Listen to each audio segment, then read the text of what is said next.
God is the limit, yeah. Yeah, man, in a réo. Papa, maman. L'autisme, un mot qui évoque autant de questions que de préjugés. En Afrique, il est souvent entouré de silence, d'incompréhension et parfois de stigmatisation. Pourtant, derrière ce silence, il y a des voix, des histoires de résilience, de combat et d'amour. Je veux juste vivre normal, yeah. Je n'attends pas de vous de la compassion, non, non, j'en veux pas. Je veux juste allumer la lumière qui est en moi. Il y a de la lumière en moi. Fabi Diallo est une femme exceptionnelle. Mère d'un enfant autiste et analyste du comportement certifié, elle a transformé le choc du diagnostic de son fils en une mission: aider les familles africaines à trouver des solutions. À travers l'Ab Academy, basée en Guinée, elle offre un soutien crucial dans un contexte où les ressources sont rares et la stigmatisation omniprésente.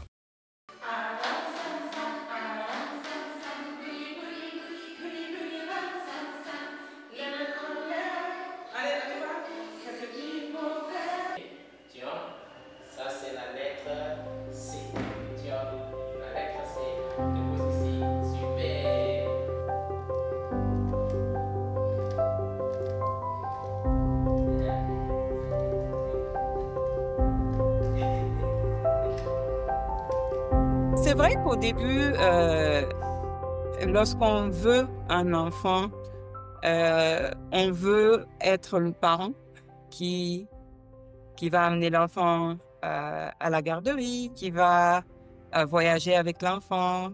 Nous avons des rêves pour cet enfant-là. Et nous avons aussi des doutes quelque part parce qu'on se demande si on va être à la hauteur en tant que parent.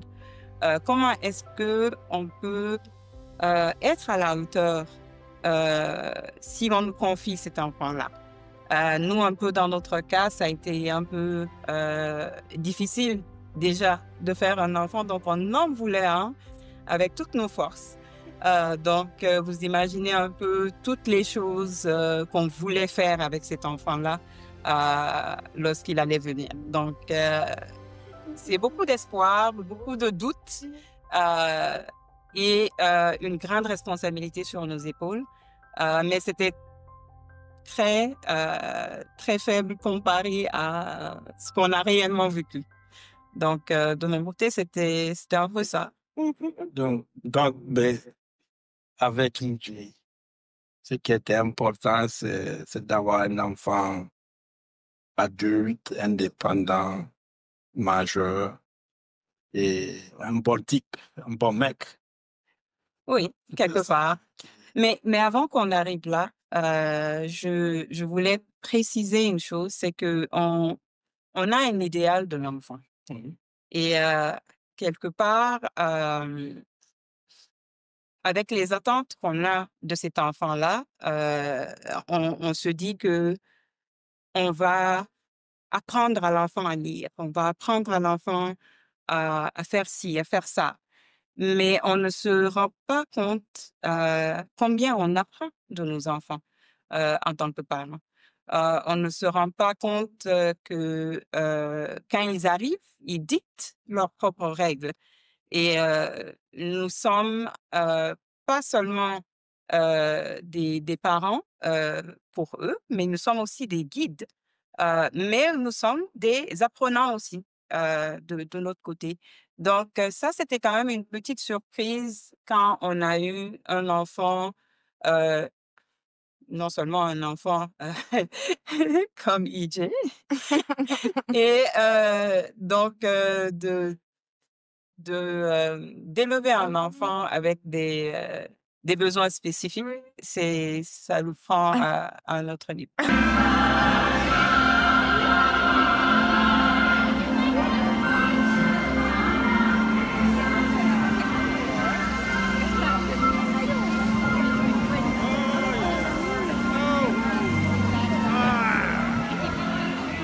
Je pense que ce qui a un peu quand même aidé à le diagnostiquer un peu plus tôt, parce qu'il a été quand même diagnostiqué, même si c'était pas officiel, il a été diagnostiqué à 15 mois.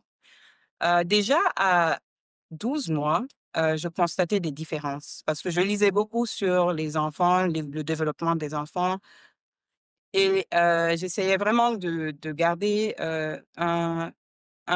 de traquer les milestones qu'il était en train de hit, qu'il est en train d'arriver. Donc, je regardais et il y a certains qui, à chaque fois que je refaisais la liste, qu'ils ne faisaient pas. Donc, au début, Dr. Google, comme vous savez, tout le monde va sur Google et essaye de savoir. Donc, j'ai pensé à un diagnostic sensoriel parce qu'il avait des problèmes de texture. Il ne mangeait pas toutes les choses que je lui donnais, les petits pots. Parfois, il vomissait. Il n'aimait pas certains trucs. Chew. Like this. Look at me. Look at Desi. Like this. Il avait des goûts spécifiques. Il n'aimait que le sucré, il n'aimait pas le salé. Et jusqu'à date, ça reste les mêmes. Donc, au début, quand je regardais, je me disais, OK, c'est peut-être un diagnostic qui est relié à un sensory issue. Et donc, je me disais, c'est pas si grave que ça. Si c'est ça, on peut le gérer. Mais quand le pédiatre a attiré mon attention sur les red flags de l'autisme, là, je suis allée Google encore pour regarder autisme et je me suis dit, ouh là là, OK, ça, c'est une autre bête qu'on est en train de tacler. Donc, je pense que j'ai été tout de suite en mode réaction. Et je peux vous dire que jusqu'à date, je suis en mode réaction. Donc, je continue à bouger et j'essaie de me battre contre le temps, à essayer de lui donner toutes les ressources qu'il vaut pour qu'à l'âge adulte, il soit quand même assez fonctionnel et qu'il puisse vivre de façon autonome. Donc, c'est un peu ça c'était un peu ça mon inquiétude à l'époque, avant de commencer à me reformer, à changer de carrière et à focus juste sur lui. Donc, c'est ça.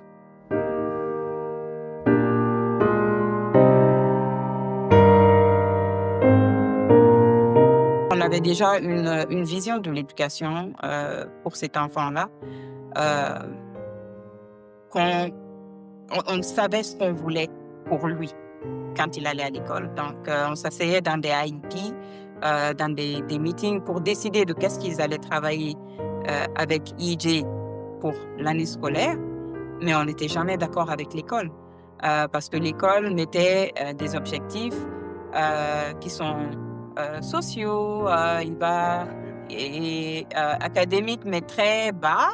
Donc, il n'arrivait pas à additionner. À l'âge où il devait additionner, il n'arrivait pas à lire. Et je pense que nous, venant un peu de la Guinée, nous savons quelle est l'importance de savoir lire et quelle est l'importance de savoir compter. Parce que c'est des choses de base qui te suivent jusqu'à l'âge adulte. Si tu ne sais pas compter 1 plus 1, tu ne sauras pas utiliser un compte bancaire quand tu seras plus grand. Quand tu ne sais pas lire, tu ne pourras pas naviguer le monde. Tu ne pourras pas acheter un billet d'avion en ligne, tu ne pourras pas. Donc, on n'était pas d'accord avec une société handicapante. Et je vais vous dire que les systèmes ici sont faits de telle sorte qu'il y a toutes les ressources. Ils ont tous les documents et toutes les lois qu'il faut pour supporter ces enfants-là. Mais dans l'implémentation, dans la réalité, les choses sont différentes. Les choses sont différentes parce que les professionnels ne sont pas formés parfois à enseigner l'enfant qu'ils ont en face d'eux. Ils sont formés à enseigner des enfants à besoins spéciaux, soi-disant. Donc, ils vont à l'école, on leur donne des techniques, On leur dit, oui, c'est comme ça que tu dois enseigner les maths, c'est comme ça que tu dois enseigner les trucs. Mais quand ils font face à l'enfant est différent et chaque enfant est différent. Donc, ils n'apprennent pas à connaître l'enfant qu'ils ont en face d'eux et à connaître comment cet enfant-là apprend. Et donc, si vous venez juste vers un enfant et vous essayez d'appliquer des techniques et que vous ne connectez pas avec cet enfant-là, il n'apprendra pas. Donc, c'était ça un peu le challenge avec l'école. Donc, je trouvais que l'école essayait à l'aveugle d'enseigner notre fils, mais qu'il n'arrivait pas à atteindre le résultat qu'il escomptait, qu'il voulait. Et nous, on avait notre vision de qu'est-ce qu'on veut qu'ils enseignent à cet âge-là à notre fils. Et donc, vu que les deux, il y avait un clash et que ça ne marchait pas, donc à un moment, heureusement d'ailleurs que le COVID était là, on l'a sorti de l'école et on a commencé, et cet enfant-là ne s'asseyait pas 5 minutes pour suivre quelque chose. Donc, il passait du temps à l'école à gérer des comportements. À chaque fois, on le sortait de la classe, on le faisait tourner, on le mettait dans un coin où on l'isolait. Donc, il n'apprenait pas. Il n'apprenait pas et ils essayaient de travailler sur des choses qui provoquaient les comportements qu'il était en train d'avoir à l'école. Alors que nous, on essayait de travailler avec lui de telle sorte qu'il n'y ait pas de comportement du tout, mais qu'il apprenne. Yeah, going. Breathe. House. Heart.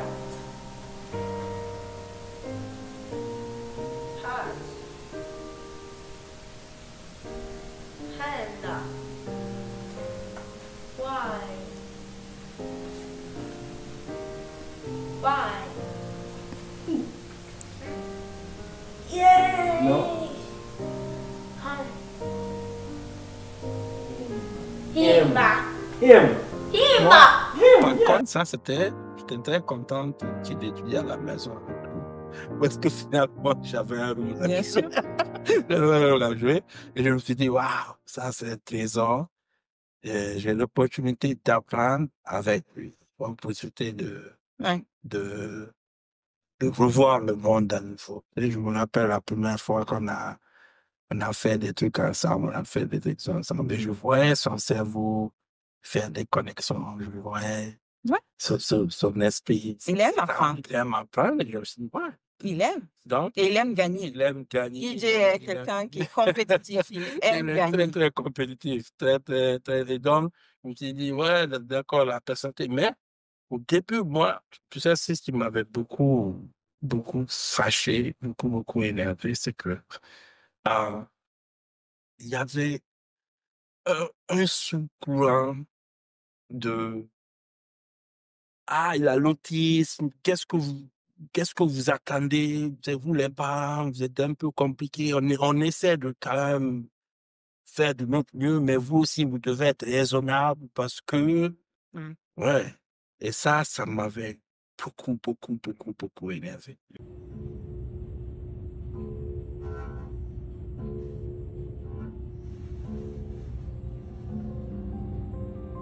À chaque fois qu'on me parle d'un enfant diagnostiqué d'autisme, l'image qui me vient en tête, c'est le cordon ombilical.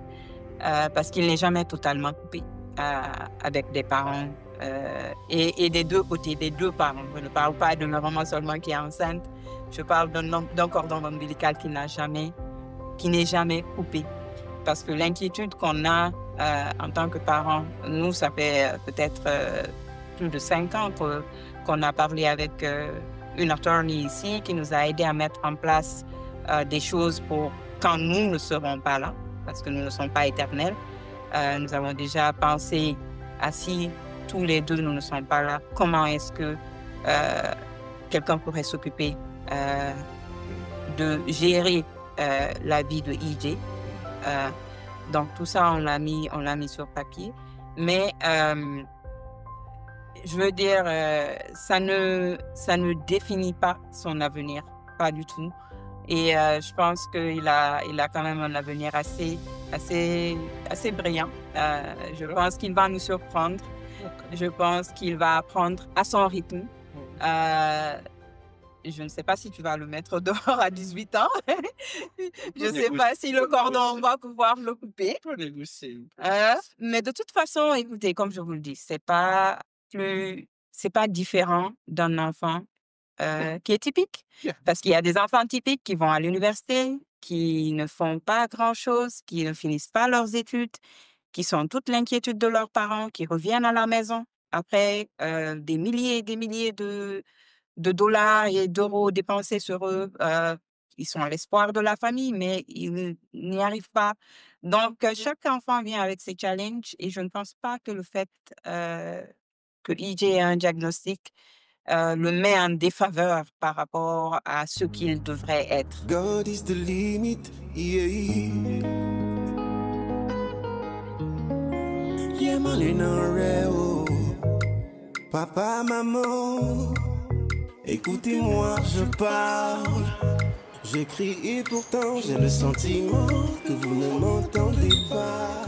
Jupiter a apporté sa contribution au remix de l'hymne à l'autisme, une œuvre de Shaolin renforçant ainsi son engagement en faveur de la sensibilisation à cette cause importante.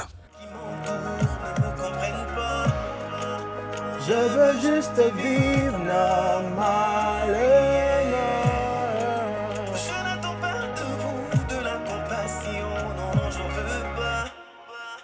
Je veux juste allumer la lumière. L'autisme, c'est quelque chose de personnel pour moi parce que déjà, pour moi, c'est une maladie que je trouve super négligée dans nos sociétés en Afrique. La vérité, c'est que presque dans toutes les familles, il y a une personne qui est atteinte de l'autisme. Mais c'est souvent plus assimilé à tout ce qui est peut-être un peu mystique, tu vois. C'est pas compris. Et j'avoue que moi aussi, dans ma famille, du coup, j'ai mon neveu qui est autiste, qui est d'ailleurs même mon homonyme. Donc du coup, c'est quelque chose qui me tient super à cœur. Et quand j'ai eu l'opportunité justement de pouvoir défendre, si tu veux, un point ou un sujet pareil, je n'ai pas hésité en fait, tu vois.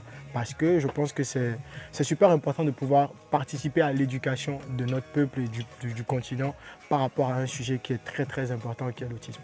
C'est-à-dire, je pense qu'il devait avoir 1 an, déjà le retard dans pouvoir marcher, pouvoir parler surtout. C'est surtout la parole où il y a eu beaucoup de retard par rapport à ça. Ils ont fait tout ce qu'ils avaient à faire, ils sont allés à l'hôpital. Ils n'avaient pas eu forcément les résultats qu'ils voulaient dans le pays. Ils ont bougé. Eux, ils se sont battus pour avoir quand même les moyens de le faire parce que ça aussi, c'est une réalité. Il est tout le temps à vouloir avoir des câlins. Il est tout le temps, tu vois. Donc, une vraie boule d'amour, un beau gosse, tu vois. Et voilà, quoi. C'est que du love. Avant qu'on ait diagnostique mon neveu comme autiste, honnêtement, c'est une maladie dont j'avais entendu parler. Tu vois, en général, comme on dit souvent, tant que ça ne nous arrive pas, on pense toujours que ça n'arrive qu'aux autres. Donc en vrai, j'avoue que c'est avec lui que j'ai pris le temps de plus me renseigner, essayer de comprendre, savoir exactement quels sont les risques, quels sont les espoirs et qu'est-ce qui peut être fait. Et je sais qu'il y a aussi beaucoup de rééducation, beaucoup de rééducation.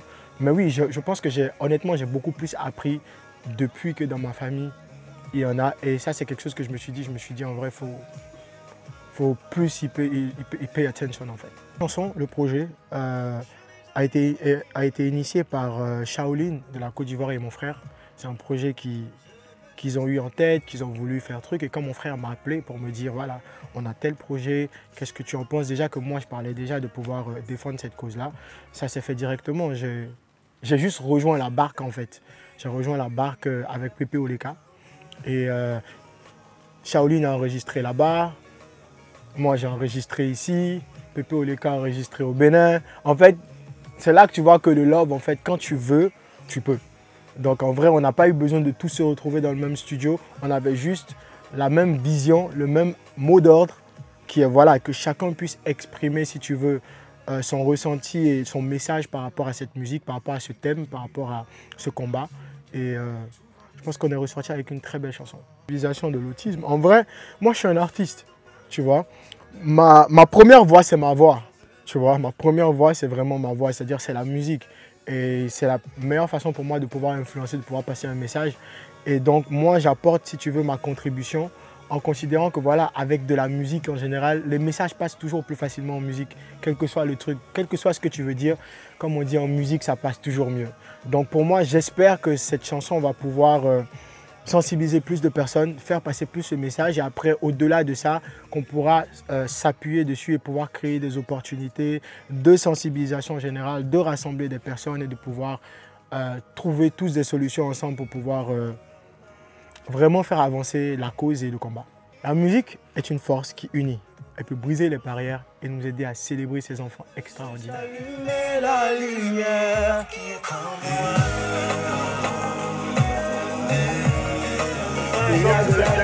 Yeah, c'est ça en fait. Il faut que le mix soit top.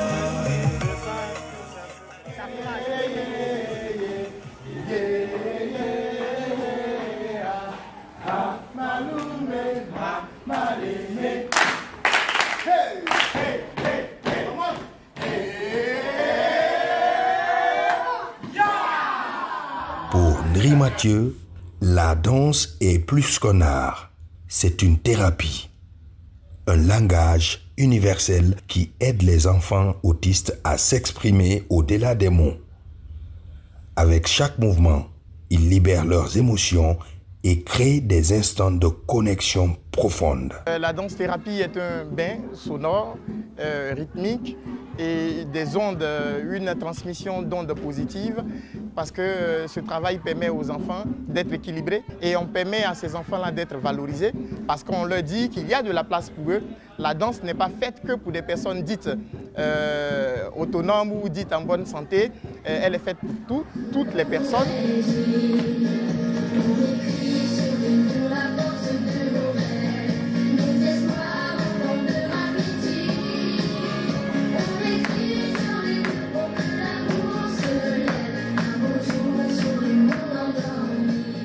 Fatoumata Kouyaté, artiste basée en France, a trouvé une manière unique de soutenir les enfants autistes. Inspirée par son ami et son enfant, elle a créé une œuvre d'art qui sera mise aux enchères, dont les fonds seront remis au Lab Academy en Guinée. L'aide vagabonde Fatoumata a décidé de s'engager sur la cause de l'autisme et sur la sensibilisation autour des troubles du spectre de l'autisme parce que nous considérons que la condition autistique, c'est une condition qui mérite d'être visibilisée, qui mérite que les pouvoirs publics se penchent sur la question. Et comme c'est une situation qui intéresse les personnes humaines dans le sens global, dans le monde entier, et particulièrement en Guinée, où malheureusement la sensibilisation n'est pas encore aboutie, et je ne pense même pas qu'elle ait suffisamment commencé, où des enfants et des femmes et hommes sont exclus parce que ils et elles portent un handicap et ils et elles sont considérés différentes. Il faudrait donc que toutes les composantes de la société s'intéressent à la question de l'autisme, en Guinée particulièrement, que les violences qui sont inhérentes à cette condition humaine-là, à cette particularité humaine-là, à ce handicap que portent les autres qui sont nous, quelque part, parce que nous ne sommes pas si différents en fin de compte, que ces questions soient visibilisées, que ces questions soient prises en compte par les pouvoirs publics, par les personnes privées, par les composantes, qu'elles soient artistes, qu'elles soient économistes, qu'elles soient médecins. Malheureusement, la Guinée, c'est encore un pays dans lequel siègent beaucoup de violences à l'endroit des femmes, à l'endroit des enfants. Et quand on prend particulièrement les enfants, je sais d'expérience parce que je communique avec beaucoup de personnes que les enfants qui sont autistes également souffrent, leurs parents souffrent. Et je pense que ça, c'est parce qu'il n'y a pas assez de sensibilisation. C'est pourquoi l'être vagabonde Fatoumata, qui travaille sur les sujets de durabilité en général, qui travaille sur les questions de culture durable, sur les conditions, sur la condition humaine, sur le bien-être humaniste et féministe, considère que toutes les composantes sociales qui peuvent être victimes de violence, qui peuvent être victimes d'exclusion, qui peuvent être victimes de stigmatisation, qui font les frais de la disparité dans le traitement social. Ce sont ces personnes-là, ce sont ces questions-là qui intéressent notre travail, qui va de la recherche à la production plastique visuelle, qui va donc de la recherche à la production artistique. Nous offrons une toile qui matérialise notre engagement de durabilité, qui visualise une couleur bleue qui est la couleur de avril, qui est le mois consacré justement à la sensibilisation, à la déconstruction des stéréotypes qui sont fondés sur le trouble du spectre de l'autisme TSA, que ce bleu-là parle à davantage de monde, que ce bleu-là appelle davantage d'inclusion, de diversité, d'acceptation, de tolérance, mais surtout de prise en charge effective, de prise en charge obligatoire venant de l'État, venant du gouvernement, venant des personnes qui prennent part au processus à la sphère médicale et clinique et qui prennent en charge les personnes qui sont handicapées par l'autisme, où l'autisme ne doit plus être un handicap, mais une particularité qui fait partir d'un tout, un tout humain, un tout national, un tout... Des incursions de couleurs en fait. En fait, il y a une technique que j'utilise pour peindre. Ça s'appelle la technique de glacis. Donc, je superpose les couleurs les unes sur les autres et je les délimite à l'aide d'une peinture blanche ou une couleur qui peut permettre opaque, qui peut permettre de justement créer la délimitation plus facilement. Et là, en l'occurrence, c'est le blanc. Bon, je fais ça.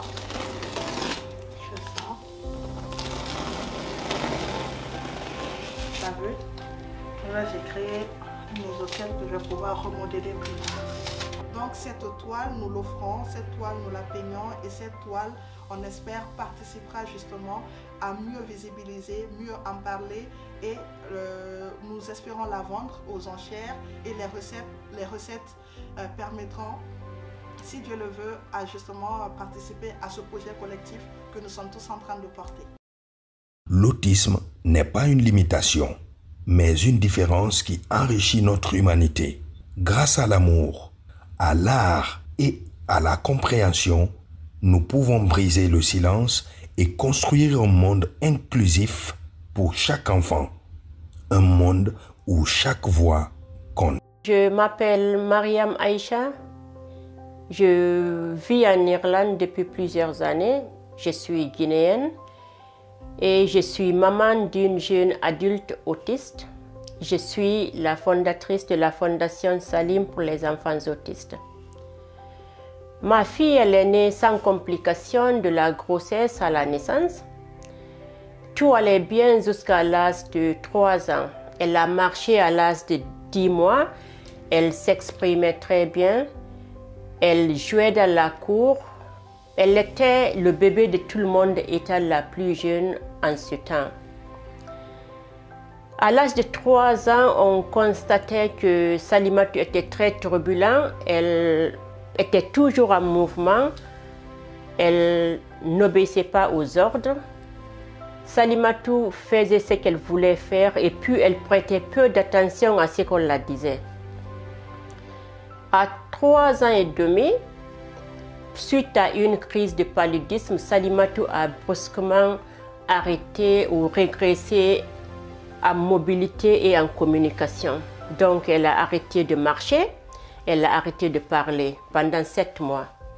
Après les 7 mois, la mobilité est revenue, donc elle a repris la marche, mais la parole n'est pas revenue. Donc elle émettait des sons, la vocalisation sans parole. En plus, elle a commencé des comportements répétitifs comme tourner au rond, taper ses mains contre le mur. Elle aimait s'asseoir à terre, les jambes pliées par derrière. Elle sautait sur les lits, elle montait sur la terrasse. Elle aimait beaucoup la musique, elle buvait sans cesse. Elle dormait très peu. Salimatou dormait 2 heures, 3 heures. Si on était très chanceux, Salimatou dormait 4 heures, mais c'était très rare. Donc Salimatou vivait dans son monde. On avait tourné plus de 10 ans en Guinée entre les hôpitaux, les cliniques, la médecine traditionnelle chez les marabouts, où les talismans et les boissons ont été faits pour la soigner.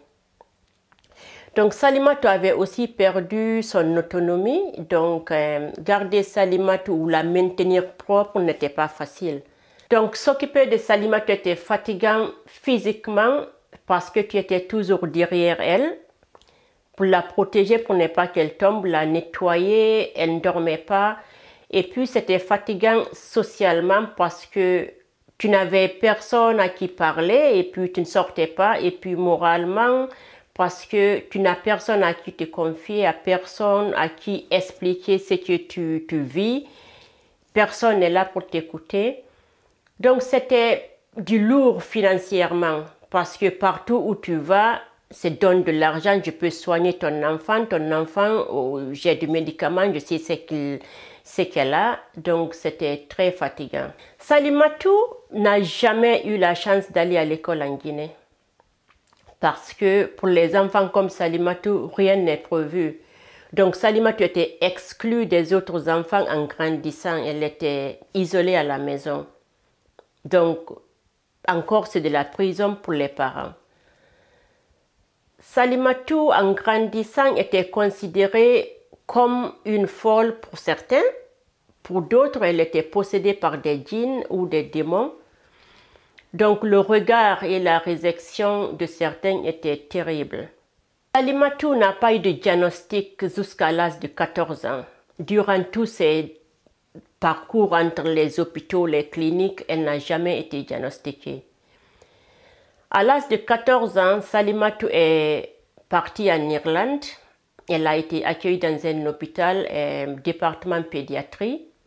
Après plusieurs tests, des examens, des observations, des questions, il y avait une équipe multidisciplinaire qui travaille ensemble. Donc après quelques semaines, Salimatou a été diagnostiquée autiste sévère. C'est là pour la première fois que j'ai entendu le mot autiste. Connaissant rien sur l'autisme, j'étais très contente. Donc pour moi, après le diagnostic, on doit passer au traitement. Et à ma grande surprise, l'un des docteurs m'informe qu'on ne guérit pas de l'autisme. J'étais perturbée, j'étais très choquée et puis j'avais perdu de l'espoir parce que j'étais impatiente d'entendre Salimatou parler encore.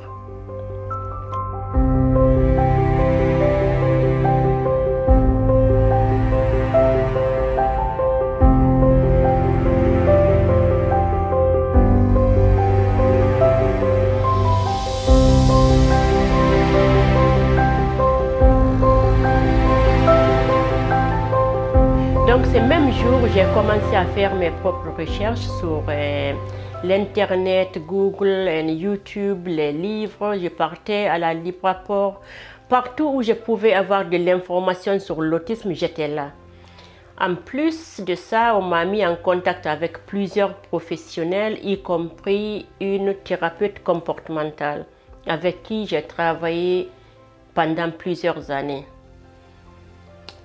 Et en plus, en tant que parent, on m'offrait des formations sur comment accompagner Salimatou pour mieux vivre en famille. Et donc, j'ai aimé ce qu'il faisait parce que pour moi, ces informations, c'était la première fois que j'ai eu les gens qui m'ont accepté et puis qui ont accepté Salimatou. Donc, c'était de la thérapie pour moi. Et par après, j'ai décidé de repartir à l'université, faire 4 ans pour mieux comprendre. Donc, j'ai beaucoup appris sur l'autisme, surtout j'ai appris à accepter, j'ai appris la patience, j'ai appris à observer, j'ai appris à écouter et j'ai appris à donner de l'amour inconditionnel. Salimatou, elle est dans un centre socio-éducatif aujourd'hui où l'environnement est adapté à ses besoins. Donc, elle a beaucoup progressé étant donné qu'elle a eu le diagnostic très tard.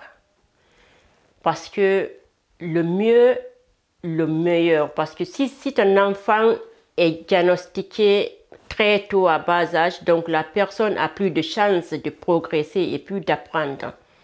Mais Salimatou, elle a vraiment progressé, elle a beaucoup appris. Donc, ayant vécu l'autisme en Guinée et ailleurs, je peux dire qu'être ou avoir un enfant autiste en Guinée n'est pas facile. C'est presque invivable. La personne est très mal comprise par son entourage. La personne est exclue dès le bas âge dans le milieu ordinaire comme l'école. La personne n'a pas de place dans la société. En plus de ça, le regard et puis les fausses croyances vraiment impactent sur les personnes concernées. Donc, Salimatou est bien épanouie là où elle est aujourd'hui, mais il y a un problème parce que Salimatou ne peut pas se retourner sur elle en Guinée parce qu'elle n'a toujours pas... Rien n'est toujours prévu pour les enfants comme Salimatou. Donc, en tant que parents, je pense qu'il nous faut des solutions chez nous en Guinée pour nos enfants. En tant que parents, je pense qu'il est bien possible d'adopter les réalités de l'Occident pour améliorer la qualité de vie de nos enfants en Guinée. En tant que parents, j'aimerais appeler tout le monde, nos papas, les mamans, les sœurs, les camarades, les proches, les sœurs, les autorités surtout, à nous accompagner afin d'offrir à chaque enfant autiste une chance d'être accepté et d'être inclus dans le milieu ordinaire comme l'école. N'oublions pas que l'autisme n'est pas une maladie, donc la personne va vivre avec ça. Donc la personne a besoin d'être accompagnée, la personne a besoin d'être acceptée, la personne a besoin de nous. Donc j'aimerais qu'on se donne les mains, qu'on se lève, qu'on se met ensemble pour créer quelque chose pour nos enfants en Guinée. Parce que parmi les 33 préfectures de la Guinée, on n'a ni centre d'accueil pour ces enfants, on n'a ni centre de dépistage précoce des premiers signes, on n'a ni centre de diagnostic. Donc les parents sont obligés, s'ils ont les moyens bien sûr, de partir à l'extérieur pour faire traiter ou bien pour faire diagnostiquer leurs enfants. Donc c'est du lourd, c'est pas facile financièrement et puis c'est pas facile de voyager avec un enfant comme la mienne. Donc retenons que l'autisme n'est pas une maladie, ce n'est non plus causé par les parents ou la maman. L'autisme n'est pas une possession par des djinns ou des démons. L'autisme c'est un trouble neurodéveloppemental qui affecte la communication, le comportement et comment la personne interagit avec les autres et le monde qui l'entoure. Donc, mais quand la personne est diagnostiquée à bas âge, la personne n'a plus de sens de progresser. Donc, acceptons nos enfants, acceptons leur dans le milieu ordinaire, créons les choses pour nos enfants. En tant que parent, j'aimerais dire aux autres parents de former des groupes de support là où ils peuvent venir parler ensemble, de supporter, s'entraider, parce que ça va beaucoup aider moralement, ça va beaucoup aider physiquement. Donc, ensemble, faisons connaître l'autisme, ensemble, soyons des avocats, ensemble, lèvons-nous pour nos enfants. Il est temps d'arrêter de mettre nos enfants à l'abri, il est temps d'arrêter d'enfermer nos enfants, il est temps d'arrêter d'envoyer nos enfants dans les villages, il est temps de faire bouger les choses. Faisons quelque chose pour nos enfants. Ensemble, faisons connaître l'autisme, ensemble, créons des belles choses pour nos enfants, parce que c'est l'inconnu qui fait peur. J'écris et pourtant j'ai le sentiment que vous ne m'entendez pas. Je parais absent, mais en vérité vous ne me captez pas, non, non. Pépé Oulonka, chanteuse talentueuse, utilise la musique comme un moyen de sensibilisation. Si t'étais la pluie, je n'aurais plus soif. Ton premier cri a changé ma voix. Et rien que pour ça, je veux crier partout sous les toits. Elle partage son parcours de mère d'un enfant autiste avec une émotion sincère.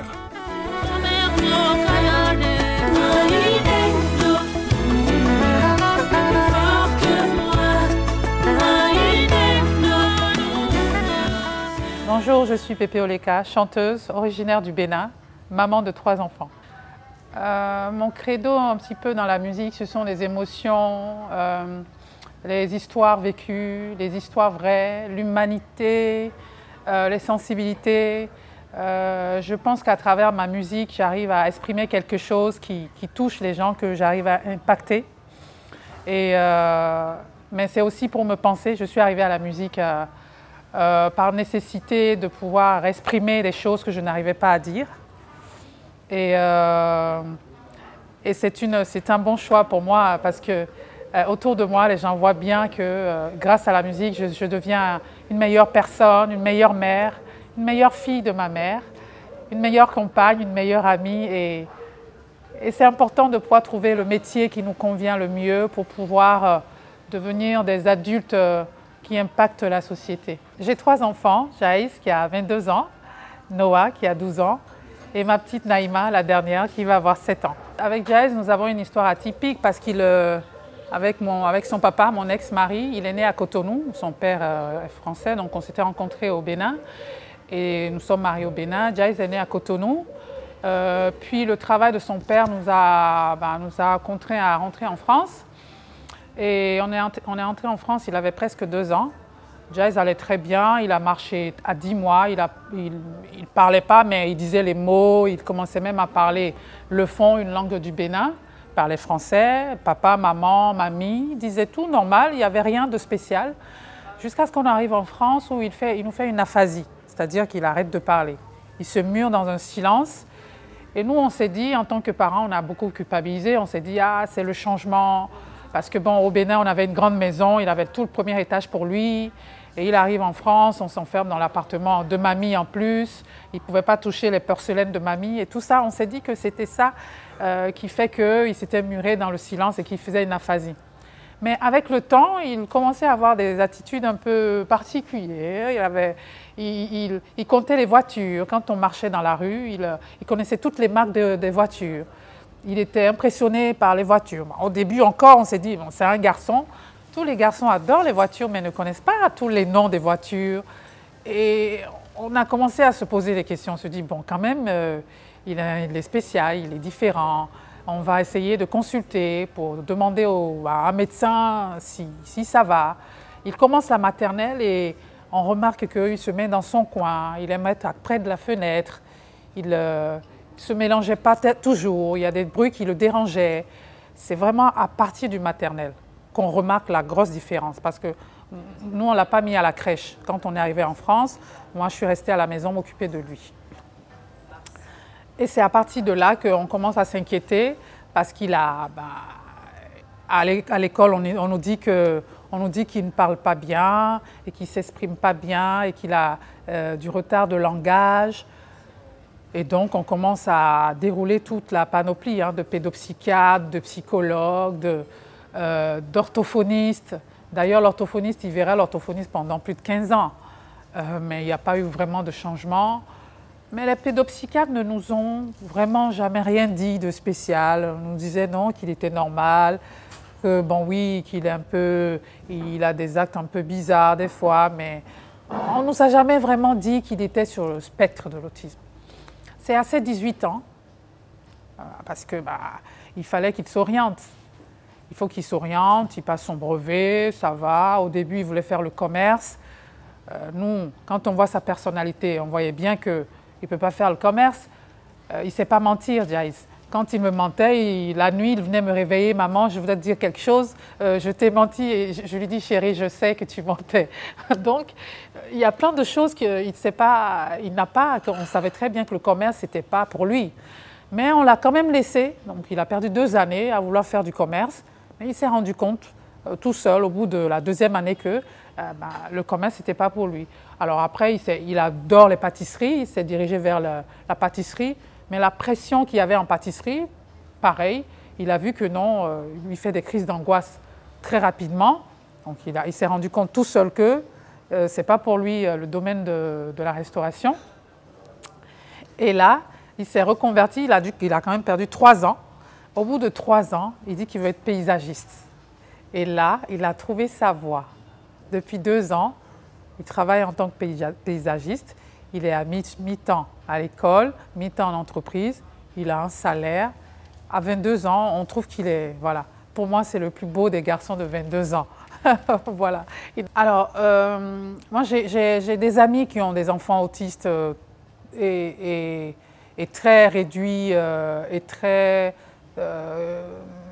poussés. Hein. Je ne sais pas très bien comment on exprime quand il y a de l'autisme et quelquefois des malformations physiques où c'est vraiment très évident. J'ai quelques amis qui ont des enfants autistes, une qui m'a particulièrement marquée. Et son enfant a le même âge que mon fils. Elle m'a particulièrement marquée là. Ils ont 4 enfants et il y en a 3 qui sont différents, qui sont sur le spectre, mais différemment. Et je les ai vus tellement incroyables. Ils se sont occupés de ces enfants au Bénin, dans une société où ce n'est pas connu, où les gens sont très très durs avec ces enfants-là. Je les ai vus s'occuper de leurs enfants comme s'il n'y avait rien à signaler. Et Estelle, elle m'a tellement marquée par ce choix que la différence de mon enfant à moi, pour moi, c'était rien. Je n'avais même pas le droit de me plaindre. Il suffisait juste que je pense à elle. Ça me suffisait pour que j'accepte que mon enfant est différent, mais ça va. Donc, avec son père, on a toujours su qu'il y avait quelque chose. Mais on n'a jamais su poser les mots. Un diagnostic clair. C'est quelque chose qui manque cruellement.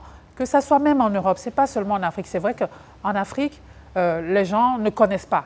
Donc, on a tendance à mettre ça sur le compte des fétiches, des gris-gris, des guines. On met tout ça sur le compte du diable. Alors que, en fait, ces enfants n'ont rien demandé. Ils sont arrivés, ils sont comme ils sont. Tout ce que nous avons à faire, c'est de leur donner de l'amour et de les aimer. Comme si ils étaient d'autres enfants qu'on rêve.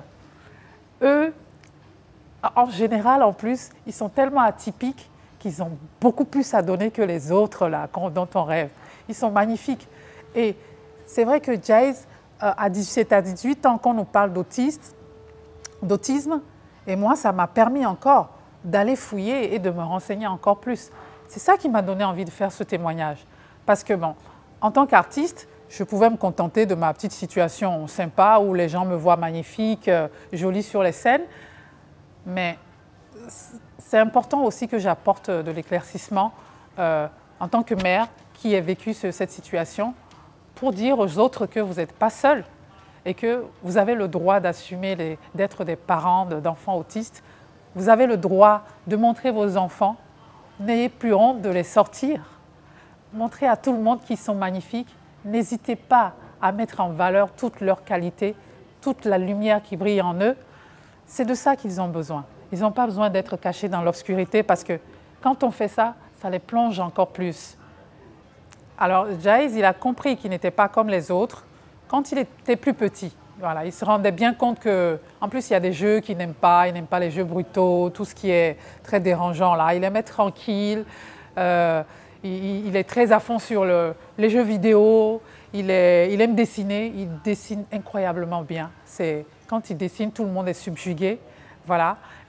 Mais à force de grandir là, j'ai l'impression qu'il pense qu'il est comme tout le monde. Il est comme tout le monde. En fait, c'est les autres qui ne sont pas comme lui. Voilà.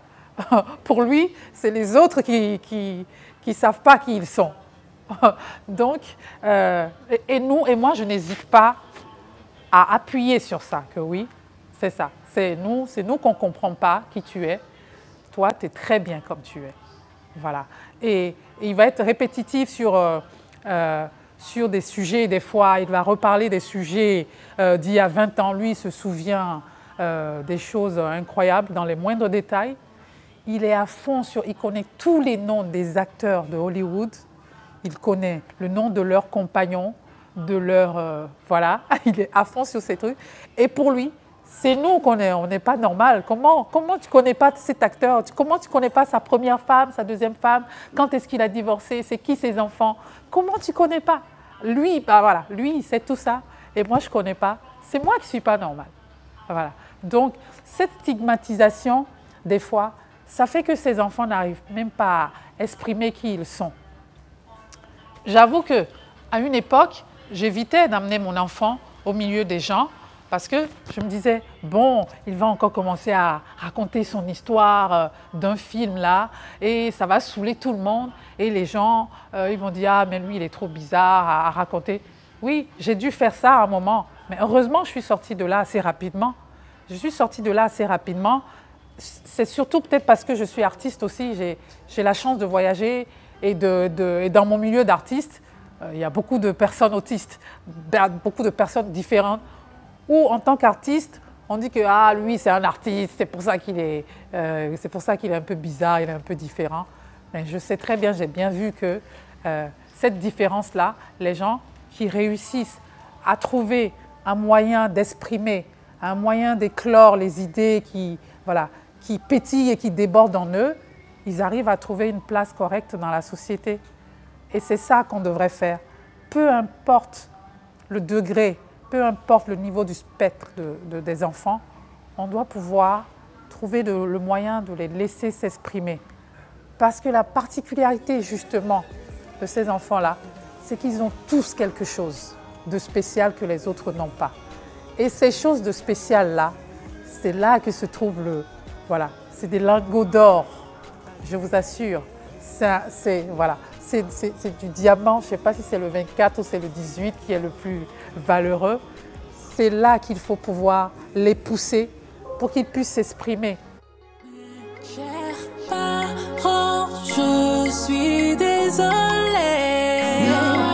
Je ressens doublement votre peur face. L'autisme n'est pas une limitation, mais une différence qui enrichit notre humanité. Grâce à l'amour, à l'art et à la compréhension, nous pouvons briser le silence et construire un monde inclusif pour chaque enfant. Un monde où chaque voix compte.